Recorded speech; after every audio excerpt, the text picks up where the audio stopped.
This is Digma and the Gents are rap battling. All the generals out here show support. Make some motherfucking noise, yo! Dito tayo sa Ultimate 3. Wala na paligid-ligid pa. MC to my right, introduce yourself!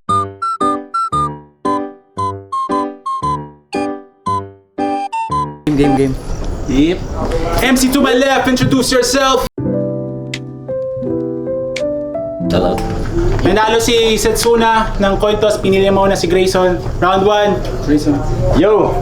Round 1, rekta agad talento, kaya mga inihain ko sa'yo, sana'y magustuhan mo. Ito hindi pagkain, kundi ito isang pain. Pinili kong hindi maging pribado dahil alam kong sa social media ka kukuha ng anggulo. Galingan mo dahil silyado ang pagkatao kung buo ng kaso at hindi latin at maging baybayin, ito'y puro numero. Baka di mo kayanin pagbuo lamunin kung magsiwalaan ng mga halimo at mga demonyong nakasilid sa loob nito.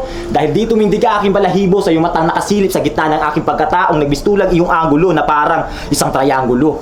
Habang anggulo kung gagawin sa pangalan mo, hanggang dito lamang sa 4 na sulok ng entablado. 4 na sulok na inyong bahay, wala akong balak na bisitahin o kahit man tikman yung personal mong buhay na inihain dahil talento ang aking ihahain dito sa platong kinatatayuan natin.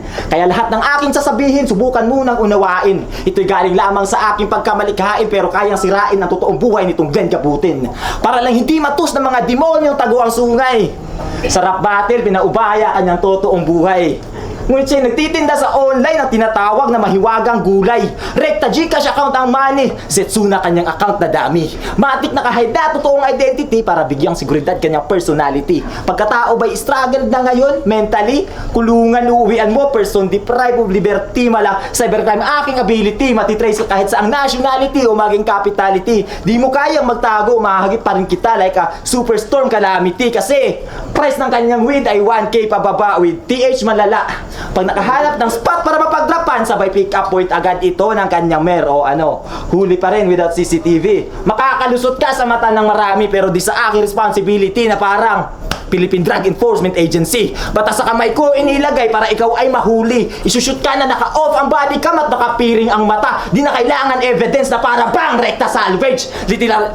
Literal na dead drop ang setup ng aking chemistry. Malinis kang natrabaho sa mata ng mga tao. Iyong pagkamatay hindi nalingid kahit man lang konting curiosity. Pag na-declare sa crime scene na ito'y part ng war on drugs activity, ganyan gumawa ng gamit aking creativity. At oo, di ko natapos pag-aaral ko. Pero kaya kong magtrabaho na parang isang professional. Killer, in my own knowledge na hindi mo matututunan sa level ng college. Ma-wisdom richer than your fucking teacher pag ako gumawa ng lesson plan.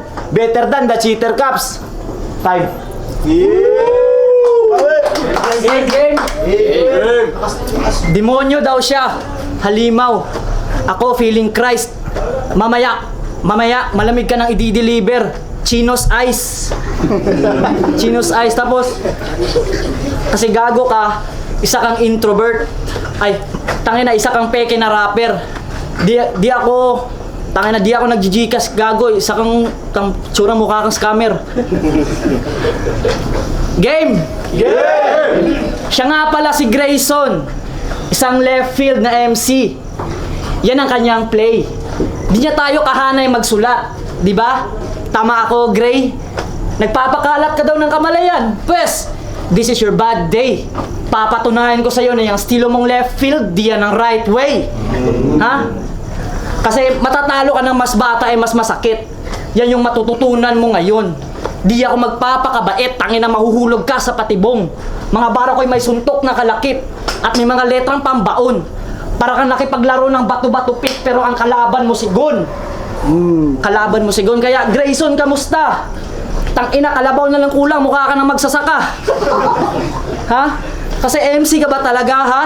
Pare, I'm not sure. Mukha kang accounting student na nag-ship sa agriculture.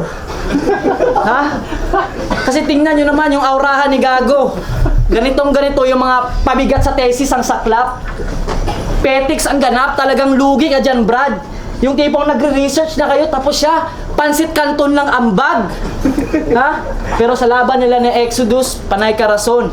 Nakesyo marami kang responsibilidad at marami kang mas dapat bagay na mas dapat unahin. Kupal ka ba, gago? Isa kang tarantado. Pumunta ka dito para bumatil, di ka pumunta dito para magreklamo. Ha? Ako nga pag-aaral tsaka trabaho pinagsabay, di lang basta nakahilata. Nagdodota, nagbabasketball pa nga ako. Mundo ko na atay, di na payapa. Minsan nga lang to bumarkada, gumigising pa ng maaga. Pag abot sa balay, ako pa'y gahugas plato, ako'y pa pakaon sa mga manok ni Papa. Ha? Kaya magreklamo ka pa, tangina ka, sa sining isa yung insulto. Di mo kailangan ng kabatel, ang kailangan mo si Tulpo. Ha? Kasi di ka malalim lumetra. Pangbano yung propaganda mong sinusulong. Aaminin ko sa kalamang extra. Puro paganda ka lang sa tenga, walang lalim tsaka dunong. Kaya estilo mo hindi pangkaraniwan. Pero sa amin, di rin naman yan bago. Gusto mo silang mamulat sa katotohanan eh, ganyang estilo, tinutulugan lang ng tao. Ha? Pues pakikitaan kita. Nakagising ka man sa bangungot pero matatakot ka sa muli mong pagtulog. Babasagin ko tong battle, sabay papakain ko sa'yo yung bubog. Ha? Maglalabas ako ng maraming palakol. Ewan ko lang di ka magtatago. Papaliguan ko to ng axe pero pangalan ko yung babango. Ha? Kasi ginagaya niya yung industriya na ang misyon magpamulat. Pero tugmaan tsaka punto mukhang di mo pa masyado nasukat. Kamukha mo lang si Emar, pero di mo siya kagaling.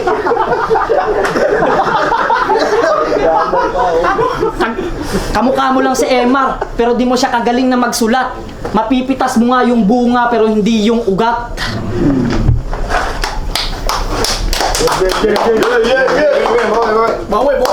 Yo, round 2 na. Alam mo ba ano ating kaibahan? Mga taludturan ko'y malaman at may kahulugan. Kahulugan ng yung taludturan, puro na lamang yan buto. Pagkatapos kita ngayon nabalatan kasi mga banatan mo ay walang laman. Parang aklat ng videokehan. Pagkatakasulat sa aklat ay puro lamang pamagat. Mga sulat ko'y mula sa kagustuhang pagtitiis o maging sa paghihinagpis tulad ng mga sulat na nakabakat sa aking balat kadaguhit. Katumbas lahat nito, istorya at sakit. Kaya wag mo akong daanin sa mahihina mong mga punchline kasabay na malakas na pagsigaw. Sa kaunting palakpakan at hiyaw, akala malakas na yung bitaw. Sabay, ungol naman agad tong si tungaw. Oo, ikaw. Imahe mo'y parang nanghihingi ng tulong tulad ng kaluluwang naliligaw. Tinig ko'y malumanay na parang sundo sa likod na maliwanag na ilaw. Ang matutukan ng ilaw, di ba gusto mo na matanaw?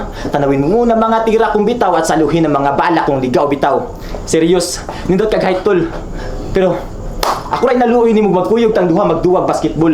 Dini si Miley Cyrus pero bulan akong gidua-duaan. Breaking ball, inigribol sa pipeline pa sa imong nawong. Ako nimo, sa crowd ka magpuyog, diha ka magpasilong kay ipalabi nimo imong kaluhagan sa kapaspas akong pasa sa mas katulin sa uwan di nimo ni malikayan. Ug labaw nga di ka kapugong inig kabuak sa imong nawong, ako pa kang balik-balikan nga murag gipaligid-ligiran sa pison kay di lang ka basta na akong bukon. Sa kabugat sa akong round, surbol nga di ka matamak-tamakan sipa-sipaon ug dubok-dubokon pati ka ikaduhan na ako ning duwa. Ug tung una, nahurab ko kay naunhan ko sa akong kakulba tapos karon feeling ka nga harang sa akong dalan. Hoy! Dili ka akong gusto nga mong atang pero aysa. Action pa gani day unta ko kabalaka ani bataa. Paatras na unta akong kambya pero nalimot kung dugay na ning guba ug wa ko na ayuha pa maong. Di na ko mangayo pa sa ilo kay tuyoon ko na lang nga banggaan ka kaya kung nagbabalak kang manghamak dito sa ating field, I'm sorry to tell you, you make it failed. Pag ako nagtrabaho, hindi lang basta talento, tawagin niyo akong skilled. Ngayong gabi, aking amo ay entablado. Pinatrabaho ka sa estranghero may tatak UL95H at yan ang aking guild, mga balat barang armas kong gamit. Sarili ko lang ito na build. This weapon will be the reason that you will be killed. Na itapat ka sa estranghero may katapatan at taglay na katapangan. Di umaasa sa swerte at umaasa sa sarili lamang galawan. Ngayon, tingin mo sa sarili mo malakas na. Pwes, malas ka. Kahit yung delivery, mas ilakas mo pa o baka sakali, subukan mo akong lapatan sa Bisaya nga pinulungan, tapalan gihapon tika maong wa kay daganan bisag kabugo pa lang na ako nanagad sa pagbalibali na ako sa mga letra mura kagidagat ay lagisig patagad. Oh, masango gyapon ning ungas kita na ka unsa ko mutapal karon ka makakita kung unsa ko mupatal kay sa pagpalit na ako diri sulod sa napimusuway na ako og tulod sige tulod ay kabala ka kay alalayan di ka bira pag human ni Exodus ikaw na pud ako musita wa na pangutana kay kining duwa wa magduha-duha mapahimongtan kang naabtan kas disgrasya ayaw lang ako usa ang pakasad kay kining duwa sila man ni kasa bang bang ako ray ni tira Joy basic ra kang mga labod way uso na ako ang suko-suko do kay sa kinabuhi grabe nang pagkusukuso sa balod pagpatulo sa luha duga-dugo singot ni limbungan nga timbangan sa kalibutan sabay nga giluto sa kahitasan ang purong bulawan nga nasulod sa kundugan bisan pag ihumol nimo ni sa sido og tibuok kinabuhi nimo ning ibulad mitras kiniga ginawa nimo ni mapalubad. Round 2. Go! Anak daw siya mo batol. Tapos anak siya ganiya. Gago mura kag napatol. Tapos ni nag-reference pag basketball, nagpasikat pa sa mua. Kung basketball lang ba gasapatos pa lang ko, 5 nagabantay sa kuha.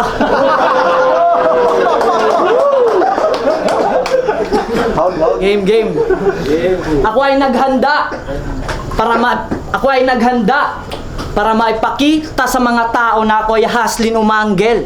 Wala akong pake sa mga tao, babarahin kita, brother.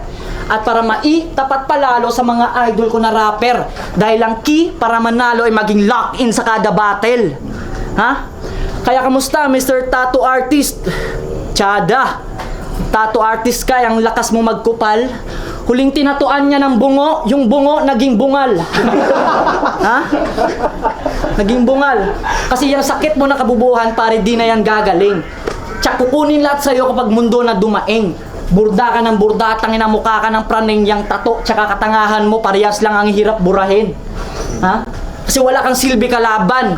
Ayaw na kitang makita. Wannabe ka lang bumara, nakakatang-ina. Patawa ka lang sa eksena, nakakalap trip ka. Kung pataasan lang ng ihe, nakakawalang gana kang kalaban, nakakapanghina. Ha? Kasi di daw direkta mga sulat ko. Yan ang kanilang sambit. Parang ligaw lang na bala kung san-san kinakalabit. Pero tawagin niyo akong enchantress. Sa laro, ikaw ay madadaig. Pagkat mas malayo yung tira, mas ramdam mo yung sakit. O Dota Bars, di na gets ni Gago. Malamang hanggang ngayon, stuck ka pa rin sa puzzle bubble. O, kaya sa mga banatan ko, uuwing sugatan yan.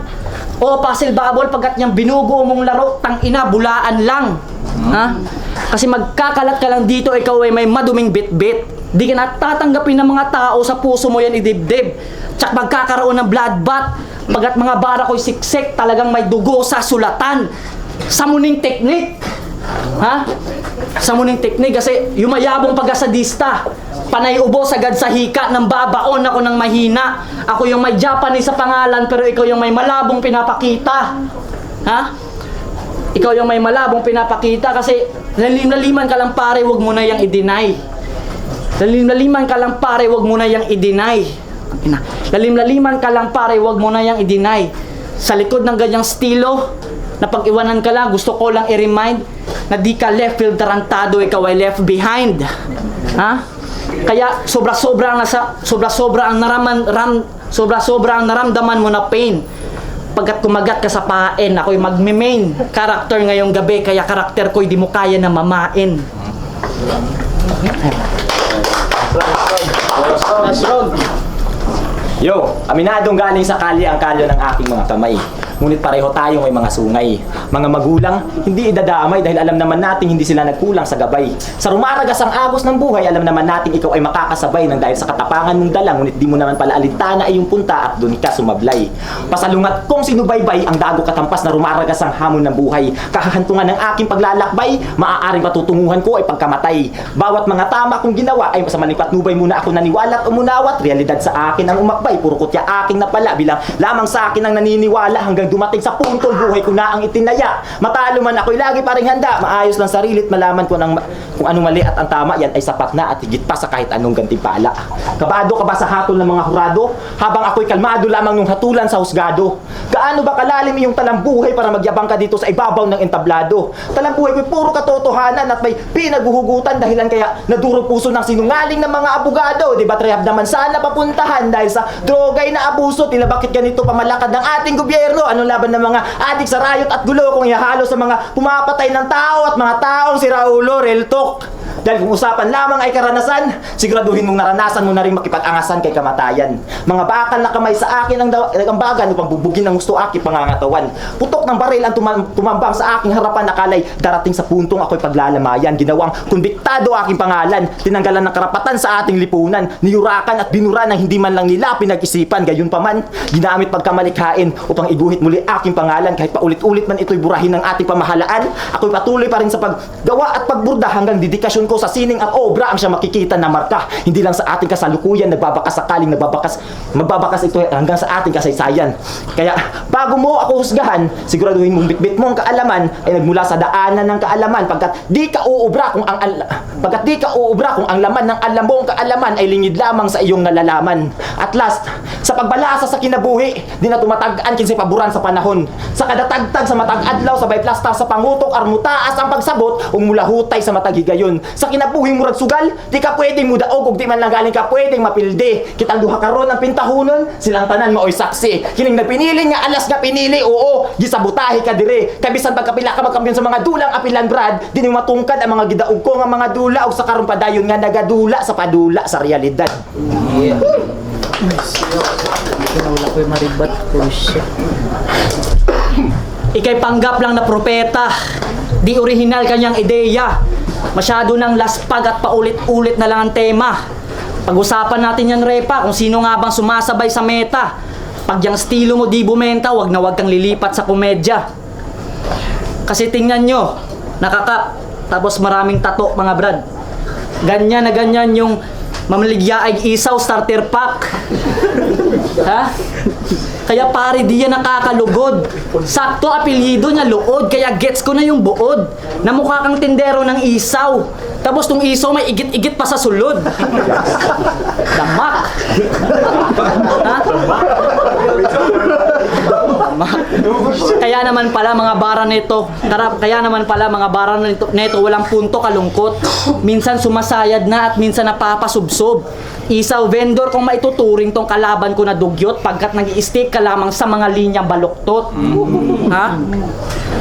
Oh, di pa ako tapos. Halatadong kalaban ko kinakapos. 3 rounds ko kinakagat ng masa. Proven na yan mga boss. Ha? Kasi tangina. Mindset ha? Pack shit ka. Ang yabang mo na porkit yung e-bike mo naka flat seat na. Ina ka. Ha? Pero seryoso. Libre mangarap, pero magastos mabigo. Yan ang sabi ni Batas sa tulaan. Oo, magastos mabigo, pero mas lalo kang hirap kapag sa proseso ay wala kang natutunan. At speaking of natutunan, simula na ang gera. Paniguradong ikaw yung makakakuha ng lowest grade. Andito na tayo sa new era. Di ka na makakatungtong pa sa Golden State. Kasi balita ko may karelasyon ka. Pero ikaw ay underby. Sa relasyon nila, babae yung presidente. Lap trip highs. Matic nice, pag-synchronize, pagkat ang kanyang GFI, kamukha ni Ramon Magsaysay. Ha? Kamukha ni Ramon Magsaysay. Alam kong masakit sa part, nasa personal ako nakafocus. Ganon umisip ng strat for the entertainment lang ang purpose. Ha? Asa sikreto man? Sikreto ba? Kasi di kita gusto kalaban. Umalis ka na dito. Gusto kong kalaban yung malakas sa Jensen, yung tahimik lang pero epektibo. Mukhang alam na ng mga tao yung tinutukoy kung sino. Di ko na para pangalanan, boss. Ilabas mo si J. General. Ha? At last, parang nung nalaman na akong kalaban, parang mundo niya guguho. Di niya malaban kung saan siya lulugar o saan ba siya tutungo. Pinaiyak kita, pinatawa, pero rekta to sa bungo mo, at least namatay kang nakangiti, parang kanta lang ni Bruno. Ay.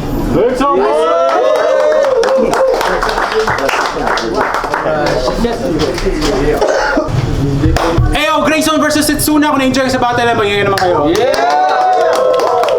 Unang battle sa Ultima 3, ang desisyon ng Horado, 5-0 para kay Setsuna. Shoutout sa akong mga kauban na ganito. Shoutout sa tanari pa shoutout. Ayun, Jam, binoto ko si Setsuna all 3 rounds. Effective naman yung sana ni Grayson, kaso mas nagustuhan ko yung tactics ni Setsuna. Sobrang dalang-dala niya. Although na mayroon mga konting stutter lang, pero nababawi niya rin yung niya, yung mga jokes niya, bentang-benta. Naman Grayson, okay yung niya. Maganda. So, Setsuna. Course nga pala, siguro ito yung pinakamalakas na performance ni Grayson tsaka ni Setsuna. Pero round 1 binigay ko kay Setsuna, pero round 2 binigay ko kay Grayson.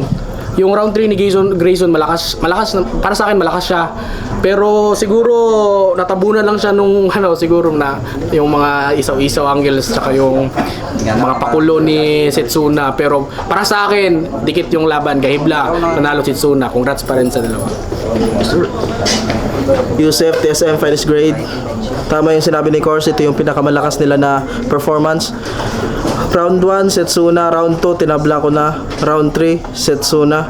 Maganda yung sulat ni Grayson. Lagyan niya lang ng konting space para mag-react yung mga tao. Si Setsuna naman masyadong effective. Yung sinabi niya, Gahibla lang. Tama yun. Gahibla lang talaga yung nila. Dikit masyado yung laban, pero Setsuna ako. Yo, JMC, South State of Mind, Manipak. Binoto ko Setsuna. Bale, round 1, binigay ko kay Setsuna. Kita naman yung crowd control niya doon. Maganda yung estilo ni... left field yung estilo ni... si Grayson. Kaso, ayun nga, mas naging epektibo yung mga angles niya. Round 2, tinabla ko na lang since mas naging malakas din naman yung impact ng crowd kay Grayson nun. Pero magaganda pa rin talaga yung mga punto ni Setsuna. Tapos round 3, binigay ko na kay Setsuna. Ayun. Yo Mel, The Real Deal, Tribo 9600, Grayson versus Setsuna. Binoto ko si Setsuna, round 1 and 3. Ang lakas rin ni Grayson, nakuha niya yung round 2 para sa akin, nagustuhan ko yung dala niya. Pero iba yung style na siya iba yung dala talaga ni Setsuna nung round 1 at 3. Pero kung natapatan niya ni Grayson, yung gaya ng ginawa niya sa round 2 niya, ginawa niya sa round 1 and 3, baka nanalo pa siya. Pero Setsuna, 1 and 3.